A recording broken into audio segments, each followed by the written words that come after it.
तेरे बाप ने तुझे जन्म दिया और तूने उसे ही बदनाम कर दिया। याद रख, कानून की कागज में तू जीत सकती है, लेकिन अपने जमीर की अदालत में हमेशा हारेगी तू, हमेशा। शीतल बेटी मेरी बात तो सुनो। शीतल, अपने बाप की बात नहीं सुन रही तू। ये क्या करने जा रही है तू? समाज में मेरी पगड़ी मत उछाल बेटी, मेरी बात तो सुन बेटा। क्या कर रही है बेटा? ये कैसा कानून है आपका इंस्पेक्टर साहब? 18 साल तक मैंने अपनी बेटी को पाल पोस के बड़ा किया, और आज 18 के बाद आप कह रहे हैं मेरे इस पर कोई हक नहीं है? क्या ये मेरे साथ नाइंसाफी नहीं है इंस्पेक्टर साहब? पापा आप समझ क्यों नहीं रहे हैं? मुझे मेरे प्यार के साथ जाने दीजिए, वही ठीक होगा। बेखाम का आपने यहाँ पे ड्रामा मचा रखा है। चलो यहाँ से। रामगोपाल जी, क्या हुआ और ये सब क्या हो रहा है? पुलिस क्यों आई है? चिंगारी बेटी, देखना ये क्या हो रहा है। ये मेरी बेटी शीतल, जिसको मैंने इतने लाड प्यार से बड़ा किया। अरे अपना खून बेच बेच कर 2 वक्त की रोटी दी। अरे तूने भी तो इसको अपने सामने बड़ा होते हुए देखा। कल तक मेरी उंगली थाम कर बड़ी होने वाली लड़की आज मुझे कानून का पाठ सिखा रही। देखिए, कानून के काम में दखलंदाजी मत कीजिए। शीतल, ये सब क्या सुन रही हूँ मैं? है? और ऐसा कौन सा गुनाह कर दिया तेरे पिता ने जो तू उनके खिलाफ जारी है? मैं बताता हूँ बेटी, हर बाप की तरह कल जब मैंने अपनी बेटी के कन्यादान के बारे में सोचा, तो बिना मेरा ख्याल किए, बिना मेरी इजाजत लिए ये लड़की इस लड़के को और इस पुलिस वाले को अपने साथ ले। अरे मुझसे लड़ने के लिए, अपने बाप से लड़ने के लिए। और मुझे बता रही है कि अब मैं बालिग हो गई हूँ, अपना भला बुरा समझती हूँ, और इस लड़के के साथ रहने के लिए मुझे किसी की इजाजत की जरूरत नहीं है। अरे बस करें अंकल, आप झूठ बोलकर कितना तमाशा करेंगे आप? अरे छोटी सी बात का पहाड़ बना दिया आपने। चुप कर। तमाशा? अरे तमाशा तुम दोनों ने बना कर रखा है, एक बाप की बेबसी का। और ये बेबसी तुझे बेवजह लग रही है। और शीतल तू? दीदी आप तो प्लीज रहने दीजिए। मुझे पता है आप यहाँ पर ज्ञान ही दोगी, लेकिन असल जिंदगी में आपका ज्ञान एकदम बेकार है, और मैं वही करूंगी जो मुझे ठीक लगेगा। सही लगा? अपने बाप की इज्जत सरेआम नीलाम करवाना तुझे सही लगा? कल के आए इस लड़के के आगे अपने बाप का ख्याल ना रखना तुझे ठीक लगा? ठीक है, तुझे इससे शादी करनी है ना? अरे मैं करवाऊंगा तेरी शादी, लेकिन इस तरह समाज में मेरी इज्जत नीलाम करके मेरी नाक कटवा के नहीं। ऐसे तो सरेआम मेरी इज्जत बाजार में उछल जाएगी। अरे बस करिए आप। समाज और समाज की बातें, इस समय में हम टाइम वेस्ट नहीं करना चाहते, और इसलिए हमने ये फैसला लिया है।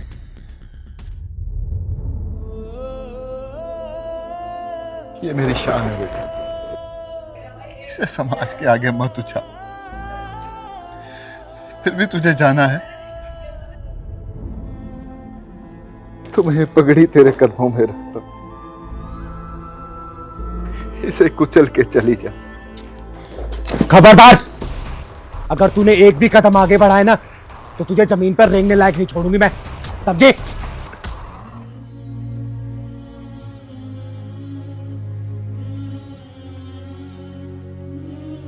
जिसे तू रौंदले चली है ना, ये कोई मामूली कपड़ा नहीं है। एक आदमी की जिंदगी भर की कमाई होती है, उसकी इज्जत, उसकी मान मर्यादा होती है, और तू इसको कुचलने चली है, वो भी एक प्यार के लिए। अरे मैं ये नहीं बोल रही कि प्यार करना कोई गलत बात होता है, लेकिन माँ बाप की इज्जत को कुचल के प्यार करना, ये प्यार नहीं, अहंकार कहलाता है, अहंकार। तेरे बाप ने तुझे जन्म दिया और तूने उसे ही बदनाम कर दिया। याद रख, कानून की कागज में तू जीत सकती है, लेकिन अपने जमीर की अदालत में हमेशा हारेगी तू, हमेशा। और जब तुझे इस बात का एहसास होगा ना, तब बहुत देर हो चुकी होगी, बहुत देर। पता है, तब तू ये काम करना, इसी कपड़े से अपना गला घोट लेना। चल निकल यहाँ से, लेके जा इसको, निकल यहाँ से।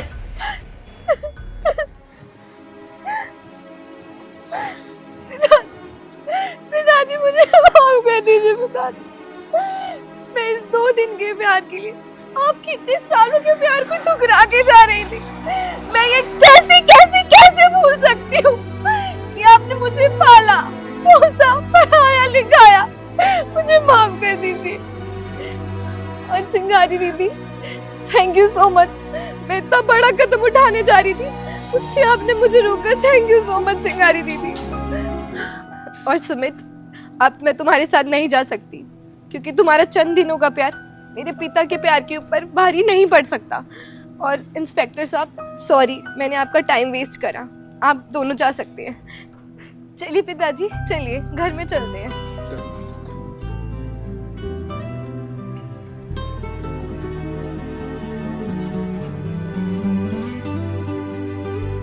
चिंगारी दीदी, हम तो बस कानून के रखवाले हैं, बाकी समाज को असली आईना तो आप दिखाती हैं। ये विजय कोठारी आपको सैल्यूट करता है। तू बचाएगी इसे? हो, ये बचाएगी तुझे? अरे मैंने सोचा कोई मर्द आएगा, ये तो किन्नर है बे। ओए सुन, यह नामर्दों की बस्ती है, यहाँ कोई मर्द और नामर्द नहीं आएगा। और तेरे लिए तो चिंगारी अकेले काफी है। तेरे पिछवाड़े में दम हो ना, दोबारा इसको हाथ ला के दिखा दे, मैं भी देखती हूँ कितना बुता तेरे पिछवाड़े में लगाना। और सुन, किन्नर है ना, किन्नर का काम कर, मर्द मत बना। साली सुन बे, जिस दिन किन्नर का काम देख लेगा ना, अपनी जिंदगी से नफरत करने लग जाएगा, समझा? चल निकल यहाँ से। बताओ। बस भैया यही साइड में रोक दो, यही मेरा ऑफिस है। अच्छा इधर ही? हाँ जी भैया। ठीक। अरे कितने पैसे हुए भैया? एक सेकंड मैं बताता हूँ जरा। अरे आप शीशा देख रहे हो भैया, मैंने आपसे पैसा पूछा है। अच्छा पैसे, एक सेकंड मैम। 350। लेकिन फेयर तो 150 रुपए का दिखा रहा था। मैम मेरे पास तो 350 है, तो 350 ही मांगूंगा ना। देखो भैया, मैंने 150 रुपए का बुक किया था, मैं 150 ही दे सकती हूँ, इससे ज्यादा एक भी नहीं दूंगी। मैडम एक बात बताओ, ट्रैफिक कितना था, आपने वहां पे मुझे रुकवाया, ठीक है, अब फिर बढ़ गया तो इसमें मैं क्या करूँ? तो 350 है तो वो पूरे लेने पड़ेंगे ना। मेरी गलती से फेयर नहीं बढ़ा है, ट्रैफिक था तो इसमें मेरी गलती नहीं है। मैं 150 रुपए फेयर दिखा रहा था, मैं 150 आपको दे रही हूँ। मैडम पैसे तो आपको देने पड़ेंगे 350 रुपए, चाहे हंस के दो चाहे रोके दो। भैया मैं 150 रुपए से एक भी रुपए फालतू नहीं देने वाली हूँ। वहाँ पे 150 रुपए फाइनल हुआ था और 150 ही दूंगी, ठीक है? लूटी मचा रखी है आप लोगों ने तो। मैडम जो गूगल ने रास्ता बताया मैं उसी रास्ते से आया हूँ ना, तो 350 रुपए बन गए ना, मैं क्या करूँ इसमें? गूगल के रास्ते से नहीं आया, आप घुमा फिरा के लेके आए और मैं ना अपने ऑफिस के लिए लेट हो रही हूँ। पकड़ो ये पैसे। हेलो, क्या बदतमीजी है, बगैर पैसे देके भाग रहे हो? सुनो मैडम, मुझे उंगली टेढ़ी करने का मौका मत दो, उसे सीधी रहने दो, समझ गई ना? क्या बात है मैडम? वैसे हाथ बहुत मुलायम है तुम्हारे, कौन सी क्रीम लगाती हो? तुम्हारी हिम्मत कैसे हुई मेरा हाथ छूने की? तुम्हारी इतनी बदतमीजी कि तुमने मुझे थप्पड़ मारा। अब देख, पैसे तो अब मैं लूंगा तुमसे। चल सुन, कोई नहीं आएगा तुझे बचाने, यहाँ कोई मर्द नहीं है यहाँ पे। ओए, तूने क्या सोचा इसको कोई बचा ही नहीं आएगा? अरे नामर्द भले ना आए, लेकिन ये चिंगारी जरूर आएगी, समझा? तो चिंगारी हुई तो मैं क्या करूं? तू कौन सा पहाड़ उठा लेगी? ओए, चुप बेटा, क्यों परेशान कर रहा तुम्हें? दीदी पास में ही मेरा ऑफिस है, ऑफिस आने के लिए मैंने राइड बुक की थी। तब तो फेयर 150 रुपए का दिखा रहा था, लेकिन ना जाने ये कहाँ से घुमा के लेके आया और 350 रुपए मांग रहा है। मैंने 150 रुपए दिए तो ये मेरा हाथ पकड़ के बदतमीजी करने लग गया। दीदी ये साले कुंदरू ना अपने आप को गुंडा भाई समझते हैं। सही कह रहा है पहलवान, ऐसे हरामियों को मैं बहुत अच्छे से जानती हूँ। भोली भाई लड़की देखे कम पैसा बता के बिठा लेते हैं और बाद में पैसा ज्यादा बताते हो, जबरदस्ती करते हैं। सुन बे, चिंगारी कहते हैं मुझको, समझा? अबे सुन, चिंगारी होगी तू अपने घर को, तेरे जैसे चिंगारी को ना फूंक मार के बुझा देता हूँ। तो सुन बे, तेरे जैसे को चिंगारी चीर फाड़ देती है, समझो? तूने मुझ पर हाथ उठाया ना, अब देख मैं इससे पैसे लेके दिखाऊंगा। चल दे पैसे। अब तक तेरा दिमाग सेंटर में नहीं आया क्या? क्या और तोड़ू तुझे? हाँ? दीदी ऐसे भी इसको अकल नहीं आएगी, पुलिस के हवाले कर देते हैं। सही कह रहे पहलवान, पुलिस को फोन कर तू। एक कम रुक रुक रुक, इन सालों के पिछवाड़ा जब तक लाल ना करो ना, तब तक इनकी अकल ठिकाने नहीं आती। अभी बेईमानी के पैसे कितने दिन चला लोगे तुम लोग? हैं? बेईमानी के पैसे ऐड के तुम्हारे औलादी बेईमान बन जाएगी। तुम्हारे खून में जब बेईमानी घुसेगी ना, तुम्हारी औलादी बेईमान निकलेगी, समझे? ईमानदारी से कमाओ ना, क्या दिक्कत है? हैं? सुन, चाहूं ना तुझे पुलिस के हवाले कर सकती हूँ, लेकिन शक्ल तू बाल बच्चों वाला लग रहा है। मैं समझ गया दीदी, मैं मानता हूँ मुझसे गलती हुई है, लेकिन मैं भटक गया था। मैंने सोचा कि सबसे डबल पैसे मांगूंगा, जल्दी अमीर बन जाऊंगा, लेकिन ये मेरी गलती थी, मुझे माफ कर दो। मैं अभी ईमानदारी से चलाऊंगा। कितने पैसे हो तेरे? 150 है ना? वो दे दिए। दे दिए ना? चल निकल। सॉरी।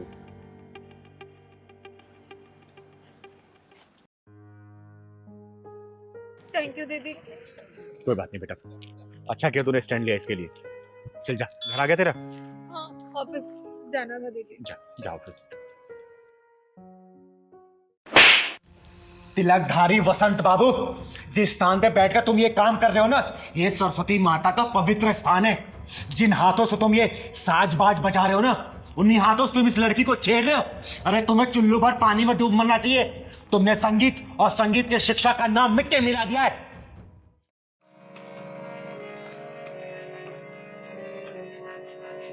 प्रणाम गुरुदेव।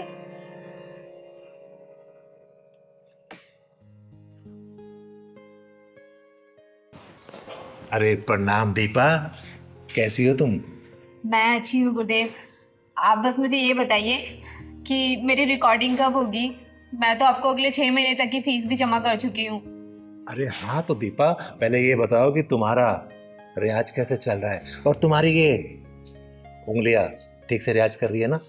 हाँ गुरुदेव, रियाज तो सब बहुत अच्छा चल रहा है और सारी प्रैक्टिसेस मैं कर रही हूँ जो आपने मुझे बताई हैं। अच्छा एक सेकंड, ये गले में कोई दिक्कत तो नहीं है ना? नहीं नहीं गुरुदेव, गले में कैसी दिक्कत? मतलब कोई खिंच खिंच आवाज, मतलब रियाज ठीक से है ना? अरे नहीं नहीं गुरुदेव, आपने सारी प्रैक्टिसेस जो मुझे बताई है ना वो बहुत ही स्मूथ है। एक बात बताओ दीपा, अगर तुम यूं ही लगन से सीखती रहोगी ना तो सच में तुम एक दिन बहुत बड़ी सिंगर बन जाओगी। गुरुदेव हाथ छोड़ो मेरा, ये क्या कर रहे हैं आप? इसमें बुरा मानने की क्या बात है, म्यूजिक ऐसे ही सिखाया जाता है। आओ मेरे पास आओ, अरे आओ ना। नहीं नहीं। ओहो, फिर बुरा मान गई। आओ इधर आओ। अच्छा आओ ना एक बार, तुम इधर बैठो मेरे पास, आ जाओ। मैं इसको इधर कर लेता हूँ और आराम से ना बिल्कुल फ्री माइंड होके चलो करो रियाज।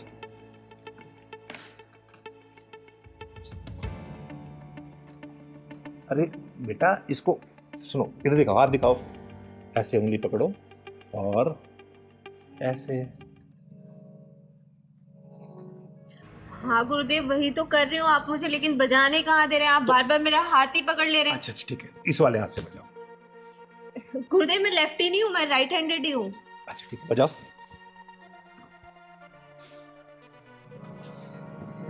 वैसे दीपा एक बात बताओ, तुम बहुत जल्दी में सीख गई हो।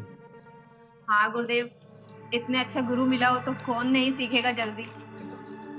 वो तो मैं हूँ गुरु, ये तो तुम्हारा बड़प्पन है कि तुम मुझे अच्छा गुरु मानती हो। अरे बजाओ ना, रुक क्यों गई, बजाओ।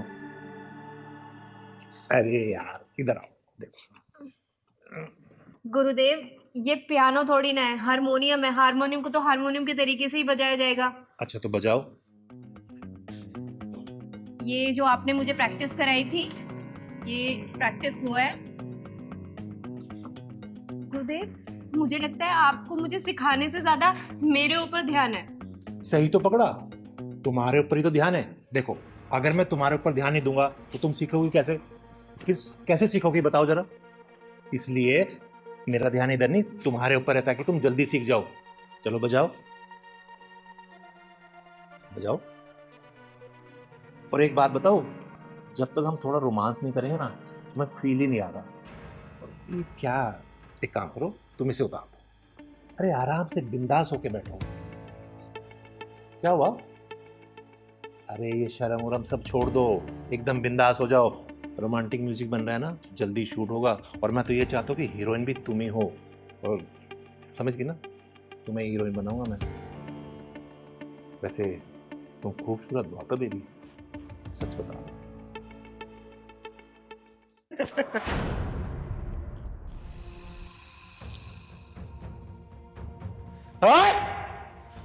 मैं आई तो थी तुझे कॉलेज के एनुअल कॉन्ट्रैक्ट देने के लिए, लेकिन मुझे लगता है तेरी मौत का कॉन्ट्रैक्ट ये चिंगारी साइन करेगी। दीदी अच्छा आप टाइम से आ गई, वरना न जाने ये मेरे साथ क्या करता। तो चिंता मत कर बेटा, चिंगारी राइट टाइम पे राइट जगह ही पहुंचती है। तिलकधारी वसंत बाबू, बहुत नाम सुना है तेरा मैंने कि तू बहुत बड़ा म्यूजिक टीचर है। सोचा था मेरे बच्चों का भविष्य ना तेरे हाथों में आएगा तो उज्जवल होगा, बहुत बड़े सिंगर बनेंगे ये। लेकिन तू म्यूजिक टीचर और संगीत के नाम पे कलंक है, कलंक। अरे दीदी ऐसी कोई बात नहीं, मैं तो इसे म्यूजिक सिखा रहा था, पता नहीं क्यों बुरा मान गई। मैंने कोई गलत किया तुम्हारे साथ? नहीं नहीं दीदी ये झूठ बोल रहा है। ये रोजाना मेरे साथ ऐसी उठपटांग हरकतें करता रहता था, लेकिन आज तो उसने हद ही पार कर दी। साले, गुरु और शिष्य का रिश्ता बहुत ही पवित्र होता है, एक गरिमा होती है उसकी। लेकिन तूने ये हरकत करके ना गुरु नाम को कलंकित कर दिया है। अरे भरोसा उठ जाएगा लोगों का गुरु नाम से। देखो दीदी, जैसा आप सोच रही है वैसा नहीं हो। पता नहीं मुझे क्या हो गया, बस मैं इसकी खूबसूरती देख के भटक गया। अच्छा, इसकी खूबसूरती देख के तू भटक गया था? एक काम कर, देख मेरी खूबसूरती और जरा भटक के दिखा ना। आ दिखा। दीदी मैं मान तो मेरे से गलती हो गई, बोल रहा हूँ ना आपको। आज के बाद मैं हर शिष्य को अपनी बहन मानूंगा। देख तिलकधारी वसंत बाबू, तो ब्राह्मण कुल से आता है, इसलिए तेरे ऊपर हाथ नहीं उठा रही हूं, वरना अब तक तुझे चीर के रख देती। समझा? पहली और आखिरी दफा वार्निंग दे रही हूं, आज के बाद से तूने ऐसी घिनौनी हरकत की ना, तेरे इस हारमोनियम के साथ ही ना तेरी कब्र यहीं खोद दूंगी। समझा? और सुन बेटा, आज के बाद से इस साले के पास से संगीत सीखने की कोई जरूरत नहीं है, ठीक है? और तो सुन, तू जहां जहां जिस स्कूल में जाके पढ़ाता है ना, सब कॉन्ट्रैक्ट कैंसिल कराऊंगी मैं। समझा? चल। दीदी ऐसे मत करो, मेरे बाल बच्चे भूखे मर जाएंगे। तेरे बाल बच्चों को पता भी तो चलना चाहिए कि उसका बाप क्या कर रहा है। चल बेटा। तो मैं माफी मांग रहा हूँ ना आपसे दीदी। माफी अपने जेब में रख।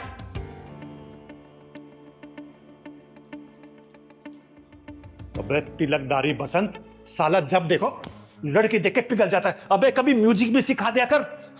लड़की लड़की लड़की। आज के बाद में मैं लड़की नहीं छोड़ूंगा, ये तो पक्का है। नहीं तो किन्नर आके मुझे फिर मारेगी। वैसे बहुत तेज मारती है, शुक्र ढक्कन नहीं लगाया उसने। हे सरस्वती माता, मुझे माफ करना। एक बहन जब अपने भाई के माथे पर तिलक लगाती होगी ना, तो यही सोचती होगी कि भाई तेरा सिर हमेशा उठा रहे। और एक भाई जब अपनी बहन के माथे पर हाथ फेरता है ना, तो यही सोचता है कि बहन तेरा सिर कभी नहीं झुकने दूंगा मैं। सच सच बता, कल आएगी या नहीं आएगी? अरे मुझे नहीं आना तेरे घर पे। ठीक है, मत आ। मैं भी मारा नहीं जा रहा हूँ तुझसे भैया दूज पे टीका लगवाने के लिए। हाँ हाँ, अब तो तू बोलेगा ही ना। और मुझे भी ना कोई शौक नहीं है तुझे भैया दोस्त पे टीका लगाने का। और सुन, अपना हक तो मैं बिल्कुल नहीं छोड़ने वाली।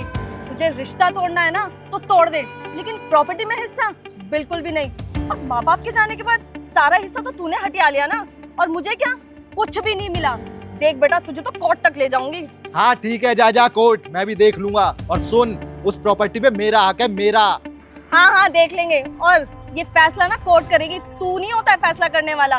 प्रॉपर्टी पे ना बेटी का भी हक होता है, समझा? अरे वो तो तू कब का ले चुकी। रोज रोज बहाने मार के आ जाती थी मेरे घर पे कि भैया थोड़े पैसे दे दो, पति बीमार है, काम नहीं चल रहा है। हैं? उस टाइम तो बड़ा प्यार आता था तुझे मुझ पे, है? और जब से पापा गए, प्रॉपर्टी मेरे नाम करके, सारा प्यार गायब हो गया तेरा। हाँ, और तुमने भी तो यही सोचा ना कि थोड़े थोड़े पैसे करके देते रहो, खुश रहेगी। अरे मोटा हाथ तो तुमने खुद मार लिया। मैंने सोचा भी नहीं था कि तुम इतने गिर जाओगे। और मैंने भी नहीं सोचा था कि तू प्रॉपर्टी के लिए इतना छोटापन दिखाएगी। मुझे ना और कुछ नहीं सुनना, बस आप ये बता दो, मेरा हिस्सा दोगे या नहीं? अरे बोला तो नहीं मिलेगा तो नहीं मिलेगा, बस। शिवम, पूजा, तुम दोनों भाई बहन ये सड़क पर क्यों लड़ रहे हो? ये बात ना दीदी अब कोर्ट तक जाएगी। दीदी, अगर मुझे प्रॉपर्टी में हिस्सा नहीं मिला ना, तो ये बात court, high court, supreme court तक जाएगी।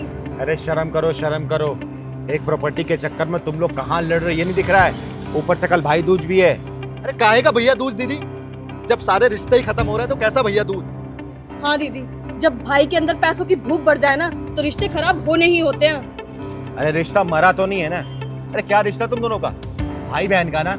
और रिश्ता तुम दोनों के माँ बाप की देन है, और ये प्रॉपर्टी भी। लेकिन नहीं, प्रॉपर्टी के चक्कर में तुम लोग अपना रिश्ता खराब कर रहे हो। अरे प्रॉपर्टी आज है कल नहीं है, लेकिन जो रिश्ता है ना, मरने के बाद भी रहता है। और रिश्तों की कदर हमेशा समय निकलने के बाद ही पता चलती है। और मुझे ही देख लो, मैं तो ढूंढती रहती हूँ कि मैं किसी का माथे पर तिलक करूँ।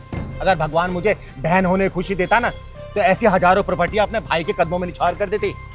अगर वही भगवान मुझे भाई होने खुशी देता ना, तो अपने बहन के पैरों में कांटा तक ना चुभने देता। अरे मैं तो ऐसा सोचती हूँ कि एक बहन जब अपने भाई के माथे पर तिलक लगाती होगी ना, तो यही सोचती होगी कि भाई तेरा सिर हमेशा उठा रहे।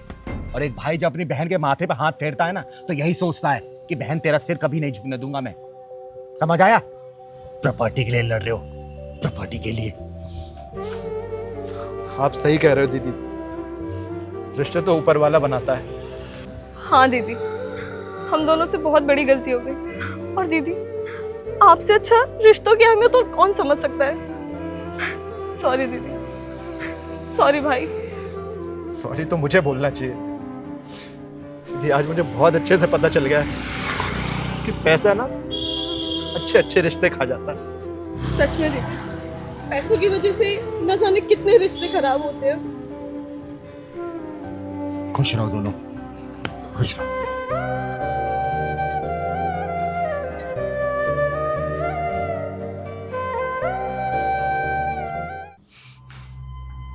क्या सोच रहे हो? यही ना कि ये कौन है? मैं चिंगारी, छोटी सी आग जो बुझ जाए तो रात, और भड़क जाए तो सब कुछ जलाकर कर देखा। तुम लोगों के लिए हम जैसे लोग सिर्फ एक ट्रांसजेंडर है ना, बस तमाशा, गलियों में तालियां बजाने वाले और शगुन मांगने वाले। तुम लोगों ने हम जैसे लोगों को यहीं तक सीमित कर दिया है ना। कभी हमारे दिल में झांक के देखा है क्या कि हमारे भी कुछ सपने होंगे, हमारी भी कुछ ख्वाहिशें होंगी? अरे बचपन से सुनती आई हूं कि ये ना लड़का है ना ही लड़की है, तो फिर मैं हूं कौन? क्या हूं मैं? बोलो। भगवान की बनाई हुई रचना हूं, इंसान हूं मैं तुम्हारी तरह। बस फर्क इतना है कि तुम्हें जीने का अधिकार मिल गया और हमें हर सांस के लिए लड़ाई लड़नी पड़ी। धक्के मारे गए, गालियां दी गई, घर से निकाली गई, लेकिन फिर भी नहीं टूटी, क्योंकि हर धक्के ने मुझे मजबूत बनाया, मजबूत। क्योंकि चिंगारी हूं मैं, चिंगारे। बस एक छोटी सी ख्वाहिश है मेरी कि काश वो एक दिन आए जब मुझे अपने होने का परिचय या फिर सबूत ना देना पड़े। कोई भी अगर मुझे देखे ना तो सिर्फ यही बोले कि ये भी एक इंसान है, इंसान।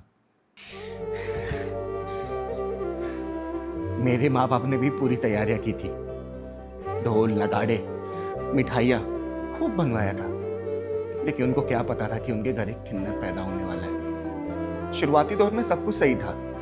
जब मैं 1-2 साल की थी ना, मैं अपने भाई बहनों के साथ खेलती थी, आस पड़ोस के लोगों के साथ जाके मस्ती करती थी। लेकिन जब मैं 3-4 साल की हो गई ना, तो समाज के ताने मेरे माँ बाप को परेशान करने लगे। तो माँ बाप ने यह फैसला लिया कि ये किन्नर है और हमारी बिरादरी का है नहीं, इसे इसके किन्नर बिरादरी में ही भेज दो। फिर एक दिन ऐसा हुआ कि वो मुझे अपने आप से जुदा करने के लिए तैयार हो गए। उन्होंने अपने दर्द को दिल में दबा के मुझे घर से बाहर निकाल दिया। मैं ये नहीं कह रही कि मेरे माँ बाप मुझसे प्यार नहीं करते, बहुत प्यार करते। अरे कौन माँ बाप होगा जो अपने बच्चे को अपने से अलग करना चाहेगा? लेकिन वही एक अंग विशेष ना होने के कारण मैं दुनिया से ठुकरा दी गई, अपने माँ बाप की पराई हो गई। और जब भी मैं बाहर निकलती हूँ और किसी बच्चे को अपने माँ बाप के साथ खेलती हुई देखती हूँ, मन बहुत भर जाता है। बस यही सोचती हूँ कि काश भगवान ने मेरे अंदर कोई कमी नहीं दी होती, तो आज मैं भी अपने माँ बाप के साथ होती, अपने भाई बहन के साथ होती, मैं भी पढ़ती लिखती, समाज में सीना चौड़ा करके चलती। लेकिन कहते हैं ना, जैसे भगवान ने हमें बनाया है, आपको इस धरती पे भेजा है तो आपको जीना ही है ना। और मुझे कोई इस चीज का मलाल नहीं है कि मैं किन्नर क्यों पैदा हुई हूँ। अरे भगवान भोलेनाथ का आशीर्वाद है हमारे ऊपर, प्रभु श्री राम का हाथ है हमारे ऊपर कि उन्होंने समाज की भलाई करने के लिए हमें इस धरती पे भेजा है। लेकिन ये दुनिया वाले हमारे दर्द को कहाँ समझेंगे, हमारे दिल में झांक के कहाँ देखेंगे? उनको तो हम किन्नर लगते हैं, और किन्नर है। जब किसी घर बच्चा पैदा होता है ना, तो हम लोग उसके घर जाके बधाई गीत गाते हैं, नाचते हैं, गाते हैं, उसे ढेर सारी दुआएं, ढेर सारे आशीर्वाद देते हैं। लेकिन वही बच्चा जब बड़ा हो जाता है ना, तो हमें किन्नर बोलता है, गालियां देता है, उल्टी सीधी बातें बोलता है। वो मेरा बचपन, वो पैरों का बचपन है, मेरे पैर की घुंघरू बन के रह गया है, घुंघरू। और मेरी भी एक ख्वाहिश है कि मुझे खुद अपने आप को होने का सबूत ना देना पड़े। अरे काश एक ऐसा दिन आए कि जब लोग गर्व से कहे कि ये भी एक इंसान है, हमारे समाज का हिस्सा है, समाज का। और हम लोग क्या करते हैं? हाँ, आप लोग बताइए। अरे किसी भी जगह हम लोग को स्थान नहीं दिया जाता, हमें ना नौकरी दी जाती है, ना चाकरी देती, ना बिजनेस करने दिया जाता है। क्यों? हमारी क्या गलती है? आप बताइए। हम लोग खुद तो किन्नर पैदा नहीं हुए ना, भगवान ने हमें ऐसे बना दिया तो हमें ऐसे ही रहना है। और कुछ लोग ऐसा बोलते हैं कि हम किन्नर लोग बहुत गलत होते हैं। समाज में हर तरीके के लोग होते हैं, और जो लोग हम किन्नरों के कन्बे को बदनाम कर रहे हैं ना, उन लोगों से हाथ जोड़ के गुजारिश है कि प्लीज आप ऐसा ना करें। और सभी समाज को ये चिंगारी हाथ जोड़ के विनती कर रही है कि प्लीज अपनी सोच को बदल लीजिए। सोच को याद रखना, चिंगारी कभी बुझती नहीं है, लेकिन सही समय आने पर ना दुनिया को जरूर रोशन करती है, जरूर।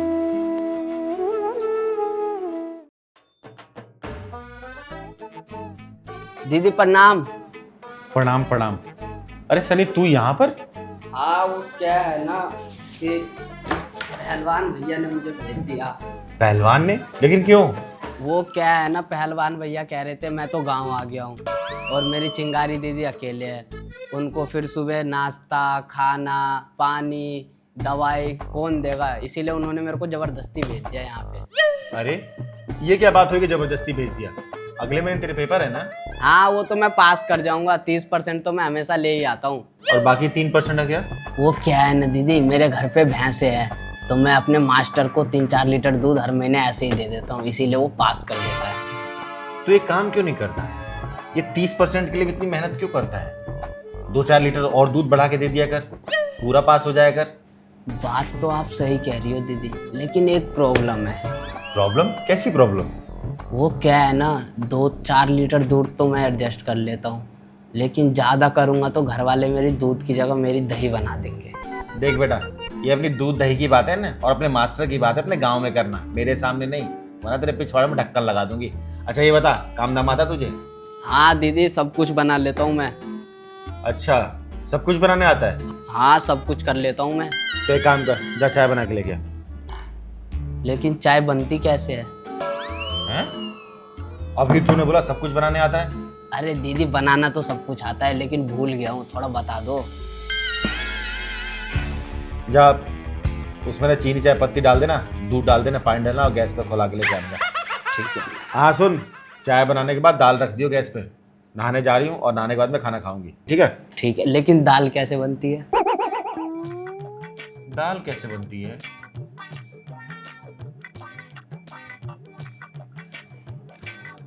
कुकर में दाल डालना, पानी डालना, हल्दी नमक डाल के बंद कर देना, सीटी दे देगा, हो जाएगा। ठीक है। अच्छा ये बता, सब्जी बनाने आता है कि वो भी मैं बताऊं?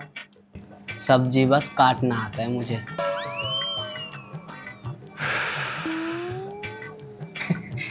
पता है सनी, पहलवान ने ना बिल्कुल सही बंदा भेजा है तुझे। जितने गुण मेरे पहलवान में ना, पूरे एकदम परफेक्ट गुण तेरे अंदर है। देख, उसे भी चाय बनाने आता है जैसे तुझे बनाने आता है, उसको भी दाल बनाने आती है जैसे तुझे आता है, और उसको भी सब्जी बनाने आती है जैसे तुझे काटना आता है ना? तो एक काम कर, अच्छा ये बता, झाड़ू लगा लेता है कि वो भी मैं झाड़ू पकड़ के बताऊं? हाँ झाड़ू लगा लेता हूँ। और पोछा? पोछा भी लगा ही लेता हूँ दीदी। अच्छा लगा ही लेता हूँ। एक काम कर, जाके पहले 1 कप चाय बना मेरे लिए। ठीक है। जा। और किचन उस साइड है। ठीक है। पहलवान ने पूरा यूनिक पीस भेजा है, जिस हिसाब से अपने काम की टैलेंट ही दिखा रहा है ना।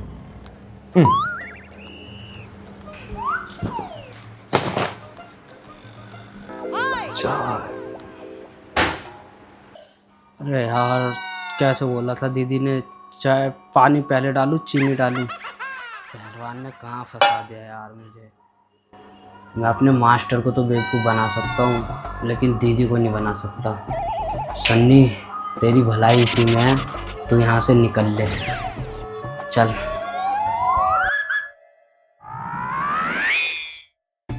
रुक रुक रुक रुक, कहाँ भाग रहा है? इधर आ, इधर आ, जल्दी आ, इधर आ। कहाँ भाग रहा था? बोल। वो दीदी क्या है ना, मुझे कुछ बनाना नहीं आता। बेटा, जब तेरे कदम मेरे घर में पड़े थे ना, तभी मुझे पता चल गया तुझे क्या आता है। चल तू बैठ, मैं तेरे लिए चाय बना के लेके आती हूँ। और हाँ, शाम को गांव वापस चले जाना, खाना खा के जाना। जैसा पहलवान उसके ये दोस्त।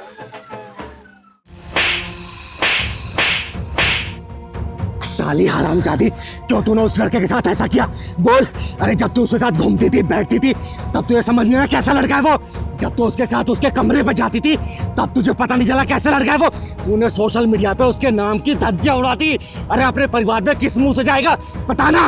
औरत शब्द को इतना नीचे ही मत गिरा कि लोगों का औरत नाम से भरोसा उठ जाए। अब बता, माजरा क्या था? बोल, माजरा क्या था? बोल। बताती हूँ। हम दोनों सिंगिंग लाइन में थे।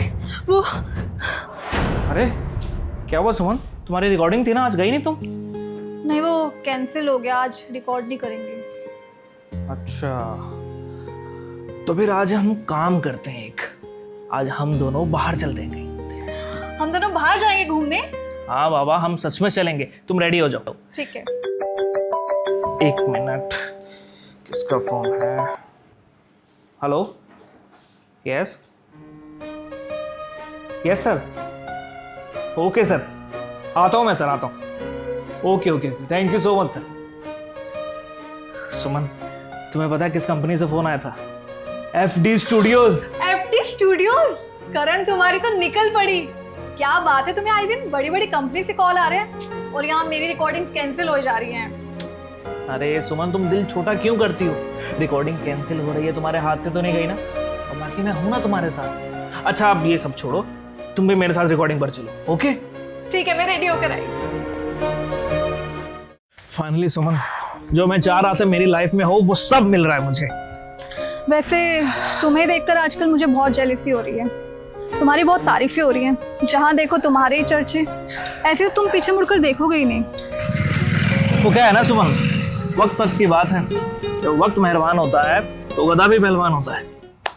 अच्छा, उस लड़की से कुछ ज्यादा हंसकर बातें नहीं कर रहे थे तुम? अरे ऐसा कुछ भी नहीं है सुमन। वो क्या, हम दोनों की जोड़ी के सॉन्ग्स लोग काफी पसंद कर रहे हैं, अप्रिशिएट कर रहे हैं। बस इसी वजह से थोड़ा बहुत हंसी मजाक हो जाता है यार। इतना सीरियस क्यों ले रही हो तुम? ऐसे तो एक दिन तुम मुझे भी भूल जाओगे। अच्छा जी, जब तुम गाने रिकॉर्ड करती थी मैं ऐसा कुछ सोचता था तुम्हारे बारे में? नहीं ना? अब चलो प्लीज।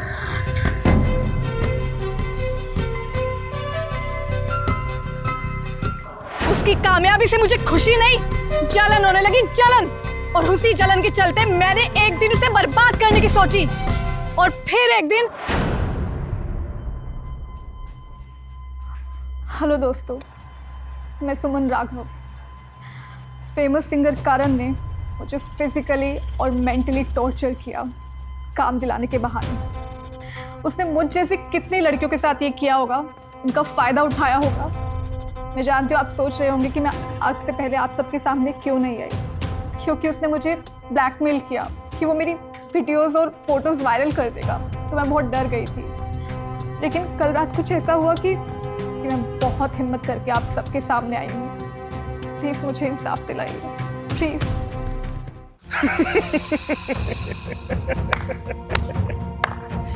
चलने वाले तो चलते रहते हैं, लेकिन जिन्हें चमकना होता है ना, वो अंधेरे को चीर के भी बाहर निकल जाते हैं, समझी? और तेरे अंदर कोई हुनर टैलेंट तो था नहीं, लेकिन फिर भी तूने उसे बर्बाद करने की सोची। याद रखना, ऊपर वाले घर में देर है मगर अंधेर नहीं। तुझे पता है कलाकार कोमल दिल का होता है, लेकिन उसके दिल में अगर छल कपट आ जाती है ना, तो उसके अंदर की कला मर जाती है। आई बात समझ में?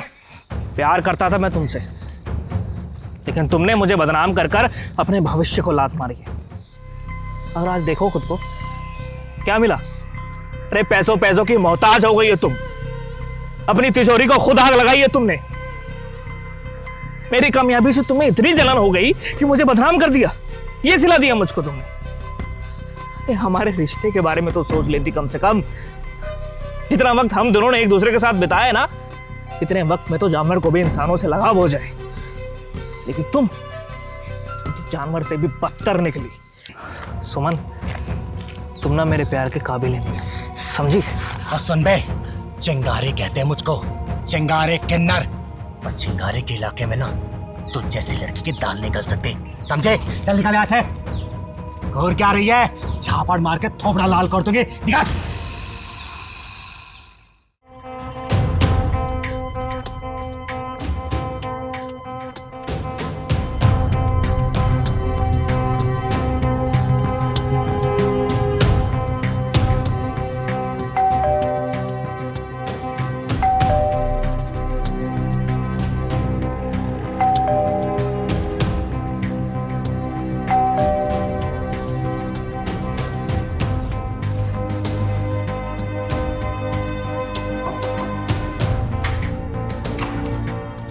कौन? बेटा,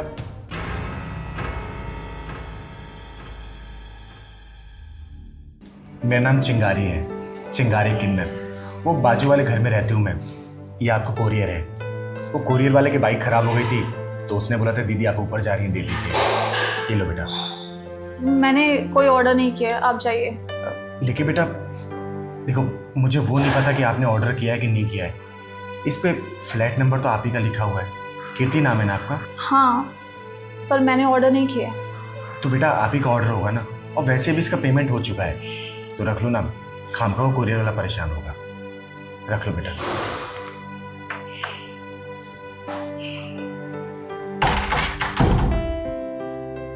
नाम तो मेरा ही है, पर ये मुरली मनोहर कौन है?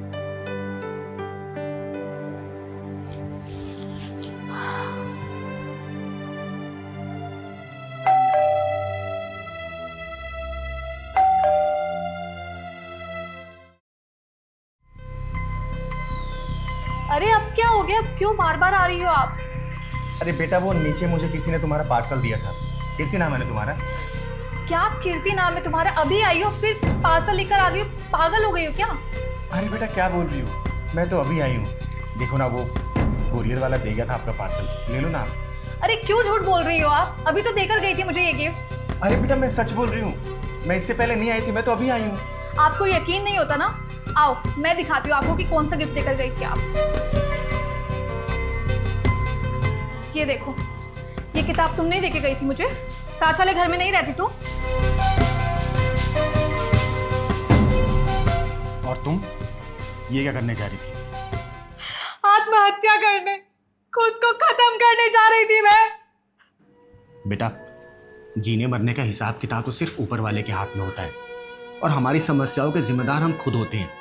देखो मुझे ये तो नहीं पता कि तुम आत्महत्या क्यों और किस लिए करने जा रही थी, लेकिन इतना जरूर पता है कि जब जज्बात दिमाग पे हावी पड़ जाते हैं ना, जब वो भारी पड़ने लग जाते हैं, तब ये इंसान ये आत्महत्या जैसा घिनौना अपराध करता है। अरे ये तो भगवत गीता में भी लिखा है कि जो इंसान आत्महत्या करता है तो उसकी आत्मा भटकती रहती है। तुम अपने शरीर को नष्ट कर सकती हो, लेकिन आत्मा वो तो फिर ही भटकती रहेगी ना। खुश।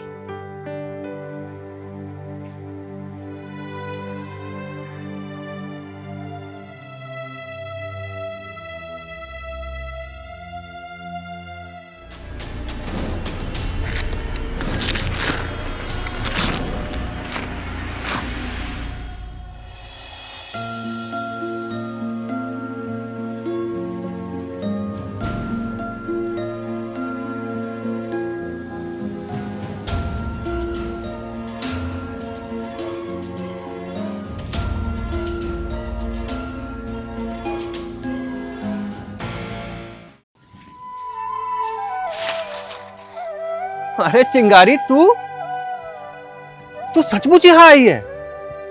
मैंने कभी नहीं सोचा था कि जिंदगी में दोबारा तुझसे मुलाकात होगी। तुझे पता है मैंने बचपन में ही सोच लिया था कि तू हमारे खानदान पर कलंक है, लेकिन गांव भर में सुना मैंने कि शहर में तेरा नाम है, लोग तेरा सम्मान करते हैं। अरे मुझे तो शर्म आ रही है इस बात सोच के कि कोई किन्नर का सम्मान कर रहा है। भाई ये मेरा नहीं, लोगों का प्यार है, क्योंकि भगवान ने मुझे जैसा बनाया ना, मैंने खुद को वैसे ही स्वीकार किया। और वैसे भी इज्जत मान सम्मान हर इंसान को मिल सकता है, बशर्ते वो दिल का अच्छा और सच्चा होना चाहिए।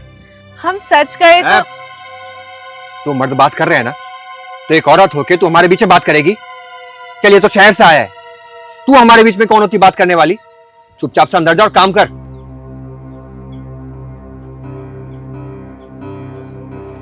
वाह भैया, एकदम मर्द की तरह डांटने लग गए हो, जैसे चाचा डांटते थे ना, सेम वैसे ही। हाँ तो मर्द हूं मैं। वैसे मेरे इस मर्द भाई ने मेरे कुछ रहने का इंतजाम किया है? हाँ किया है, चला।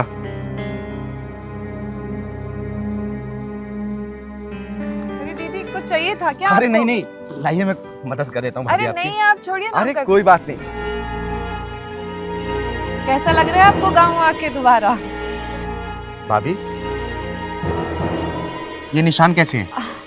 छोड़िए ना। किसकी सौगात है ये? भाई बताइए ये निशान कैसे है? वो आपके भैया, उन्होंने दिए हैं निशान। छोटी छोटी बातों पे गुस्सा आ जाते हैं, मारते हैं, गाली गलौज करते हैं। हमको तो लगता है शादी के बाद हमारी जिंदगी जैसे सजा बन गई है, कुछ कर भी नहीं सकते, कुछ कह भी नहीं सकते। तो ये मेरा भाई है। कैसी माया चक्र है ये। अरे मैं दुनिया को सिखाती हूँ, समझाती हूँ, सही रास्ते पे ले जाती हूँ, और मेरा ही चचेरा भाई मेरे ही विपरीत है, वो भी मेरे ही घर में। चुप हो जा भाभी, चुप हो जा, चुप हो जा।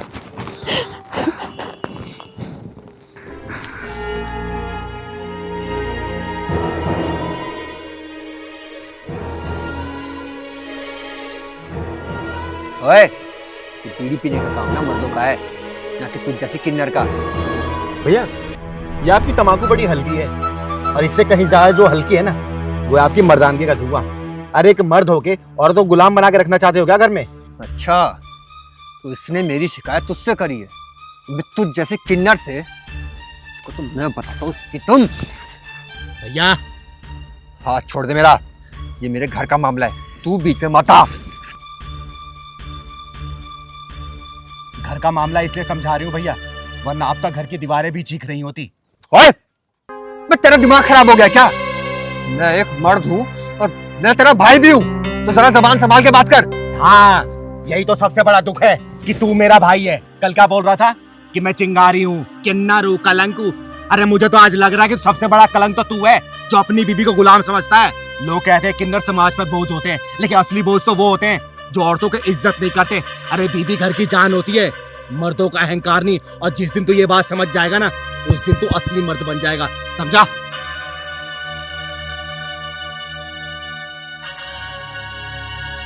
अरे मैं तो वही करूंगा जो मेरा मन करेगा।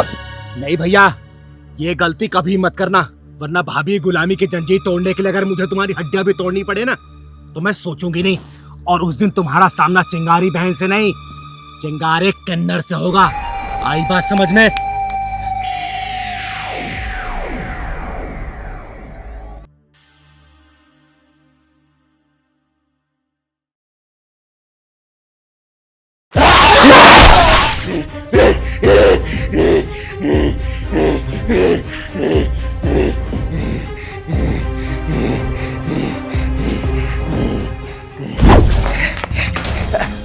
सुनिए नेताजी, नेताजी। कौन हो तुम और अंदर कैसे घुस आई है? चलो निकलो बाहर यहाँ से। अरे कोई है? मेरी बात तो सुनिए, मेरी बात तो सुनिए। नहीं नेताजी, नहीं नेताजी, मेरी बात तो सुनिए ना। वो हुआ ही हो कि ना कि एक लड़का एक बेचारी लड़की का बलात्कार कर रहा था। अरे वो जो भी कर रहा था तो तुम यहाँ क्यों चली आई? अरे हाँ, अगर ऐसी बात है तो तुम पुलिस स्टेशन जाओ और पुलिस को बोलो कि उस लड़की को बचाए। अरे नहीं नहीं, उस लड़की को तो मैंने बचा लिया, लेकिन उस लड़के को नहीं बचा पाई मैं। मतलब?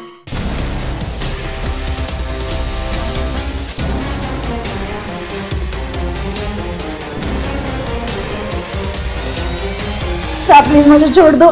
क्यों छोड़ दूं मैं तुझे? साहब मैं ऐसी वैसी लड़की नहीं हूँ, प्लीज मुझे छोड़ दो साहब। अरे मैं भी वैसा लड़का नहीं हूँ साहब, मुझे छोड़ दो प्लीज। साहब बात है साहब प्लीज। मैं कोई गलत लड़का हूँ क्या? साहब प्लीज मेरे साथ कुछ मत करो। करना है। इतने दिनों से तेरा इंतजार कर रहा था मैं।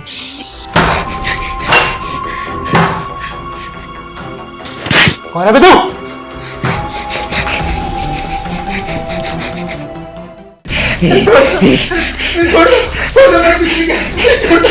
ये कान जाम क्या होता है ना, आज ये चिंगारी तुझे बताएगी। चिंगारी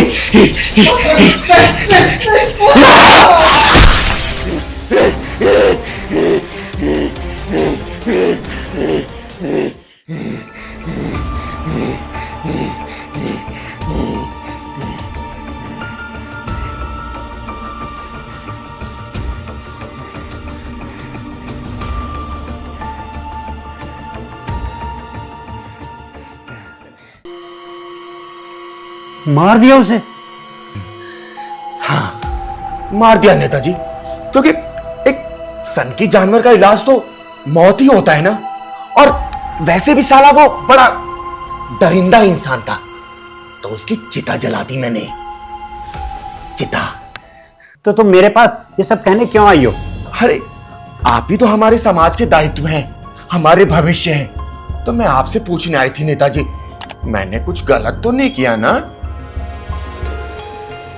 देखो, जो तुमने किया वो सही था, लेकिन कानून के दायरे में नहीं था। लेकिन तुम कहते हो कि हम समाज के सेवक हैं, तो हम तुम्हारी मदद जरूर करेंगे। बस आने वाले चुनाव में तुम हमारी मदद करना। और तुमने ठीक कहा ऐसे दरिंदों को चौराहे पे खड़ा करके गोली मार देनी चाहिए, जिससे उसके अंदर डर बैठे।